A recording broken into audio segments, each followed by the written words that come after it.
নির্বাচন কমিশনের নিউট্রালিটি নিয়ে, যে তাদের আন্ডারে একটা নির্বাচন সুষ্ঠু হবে এটা আমরা আশা করি কিনা। আমরা এখনো আশা নিরাশার এই কথাটা বলতে চাচ্ছি না। আমরা তাদের পারফরমেন্স আরো দেখতে চাই। তাদের পারফরমেন্সই প্রমাণ করবে যে তারা কি করবেন না করবেন।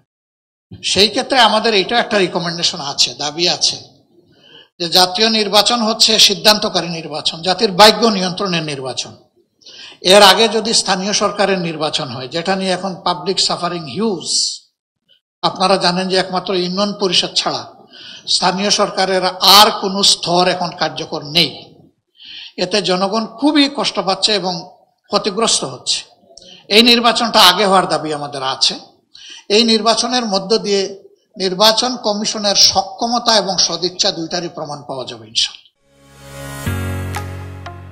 ঢালাইয়ের সেরা প্রিমিয়ার সিমেন্ট। নির্বাচনের টাইমলাইন, রোডম্যাপ, স্কেডিউল, এই তিনটার ব্যাপারে ইতিমধ্যেই আমরা আমাদের বক্তব্য স্পষ্ট করেছি। আমরা কিছু জিনিস না হলে তো সুষ্ঠু একটা নির্বাচন কোনোভাবেই প্রত্যাশা করা যায় না। বেসিক, আমরা সব সংস্কারের কথা বলিনি, বেসিক, অত্যন্ত বেসিক, মাত্র 5টা বেসিক সংস্কার নিয়ে সরকার আগাচ্ছে।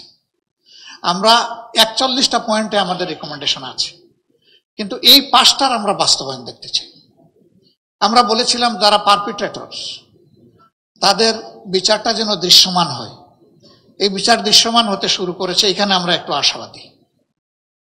জুলাই সনদের একটা ব্যাপার অপেক্ষমান, চার্টারের একটা ব্যাপার, চার্টারের পাশাপাশি আর একটা কি বলে একটা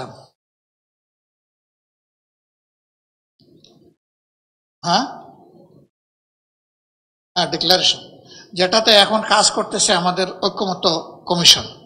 এগুলা শেষ করে আমরা আশা করতেছি জুলাই মাসে যদি তারা শেষ করতে পারেন, তাহলে এই বিপ্লবের বছর পুরার সাথে সাথেই এই কাজগুলো সম্পন্ন করা সম্ভব। এই কাজগুলো সম্পন্ন করার পাশাপাশি আরো 2টা গুরুত্বপূর্ণ কাজ রয়ে গেছে। অবশ্যই সুষ্ঠু নির্বাচনের জন্য সুষ্ঠু ভোটার তালিকা রাখবে, পায়বীয় ভোট ছেটে ফেলতে হবে, ন্যায্য ভোট এখানে সংযুক্ত করতে হবে, এবং প্রবাসীদের ব্যাপারটা আমি আবার বলবো, আমরা এই ব্যাপারে একেবারেই ছাড় দিতে নারাজ। তাদের কন্ট্রিবিউশনকে সম্মান করার জন্য, তাদের নাগরিকত্বকে সম্মান করার জন্য।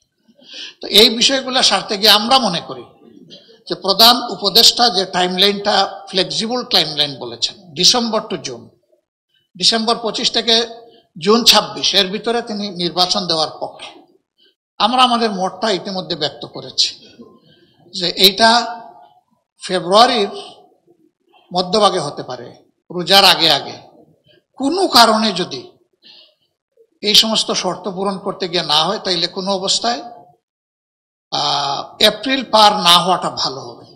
কারণ মে মাস থেকে আমাদের দেশের আবহাওয়া কিন্তু ক্রমাগত খারাপের দিকে যায়।